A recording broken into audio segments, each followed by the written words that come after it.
story this morning because US President Joe Biden is due to take to the stage in Chicago. We're seeing day one happen in just a few hours of the Democratic National Convention. Now, this comes as the latest polls suggest Kamala Harris is now leading former President Donald Trump in the race for the White House. It is a fascinating countdown to polling day. Our American in Oz, Sarah James, is keeping an eye on it all for us. Good morning to you. Morning. Good morning. Where do we want to start? Well, I think we should start by just how remarkable this is, that the warm-up act, President Biden, was supposed to be the main event, and now, of course, that's his Vice President Kamala Harris, and that has really re-energized the Democratic Party. So you mentioned those polls. We can talk about that. They do show her with a significant lead at the moment, above 50%. But I would caution everyone on two things. Number one, this is not the kind of lead that will win in the Electoral College. Democrats kind of face a little bit of a challenge there. They usually have to win by above 2 or 3%. We've seen in the past that people have won that in particular Democrats have won the popular vote but not won the race because of the Electoral College. So that's one thing. And the other is she's got to show, the key that she's got to do in this convention is she's got to show the who, the what, and the why. Who is she beyond all the excitement? What does she stand for? Why should voters vote for her? Let's just go back to Joe Biden for a minute, because it's interesting that he's going to have to try and find a balance, isn't he? Because he wants to put his legacy out there, but he needs to be the rah-rah team for Kamala. Yeah, well, the word from the White House is he's perfectly comfortable with that he's moved on, he makes a decision, and on he goes. But I would also say that the Democrats are ready for that to happen. This is basically a little bit of a bonbon.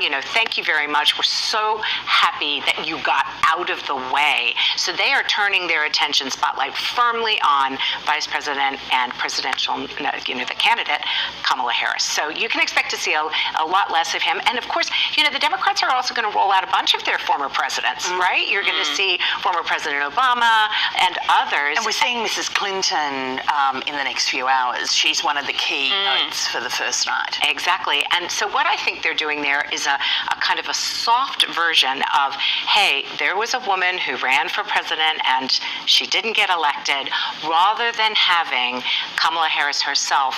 It's not been a central tenet of her campaign. Look, I'm a woman. I'm a Black and South Asian woman running. She's let that be subtext rather than text, and she's focusing on other issues. And that's going to be the other piece of this, is kind of setting her policy.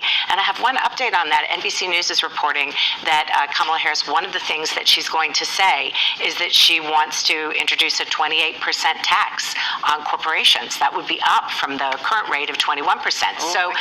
This is all of a sudden we're going to start to see policy positions beyond just the overall, the vibe. Yeah, well, and interesting what Carrington Clark said, that since she's become the nominee, she hasn't done a sit-down interview, she hasn't given a press conference. So I guess this is going to be really the start of her making a difference and putting herself out there, and policy, etc. Let's also talk about Tim Walz, her running mate. Yeah, we know much more about him. Yeah. Well, it's so funny because we actually here in Melbourne had an opportunity to meet the vice presidential candidate. He did an event with the AmCham, so we got a chance to meet him. But getting to meet him in America, not many people know who Tim Walz is. So I think it's going to be about introducing her candidate to America. Now, the reason that both she and former President Trump have both gone with people from the Midwest should not be lost on anyone. The Midwest is a central part of the United States. For the Democrats, we've talked about this, it's those key states where they want to win those electoral votes, but it's also that kind of feeling of retaking the heartland, that these races are not just about the coasts, not just about San Francisco, where Kamala Harris is from, and New York City, but they're about the middle of the country. And that's how elections are won and lost. But, the last thing I'll say to your point about Kamala Harris not having done done a news conference. Yeah. That is something that she's got to be looking for. But I would also point out she has only been in the chair. I mean, they're still kind of repainting the signs, right? I mean, they had a completely different convention plan. So that's going to be the test for her. Can she keep this momentum and the arc going up? And can she navigate the risks of doing news conferences and the debate? Hey, just very quickly before you go, J.D. Vance got off to a pretty bad start with suggestions that Donald Trump was not happy at all. Where's it gone from there? Well, they seem to have achieved kind of a rhythm there. I mean, these are going to be two very contrasting campaigns.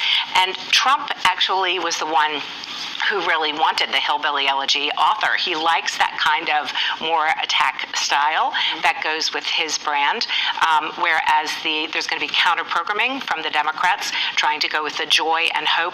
Interestingly, they're both going to try to be saying, I'm the change candidate. Americans love change candidates. So it's fascinating to think that a person who's been vice president can have that, but with two former presidents, she can actually claim that too. Sarah James, thanks for coming in this morning. We are going to be speaking to you a lot. I'm looking forward to it. Thank you.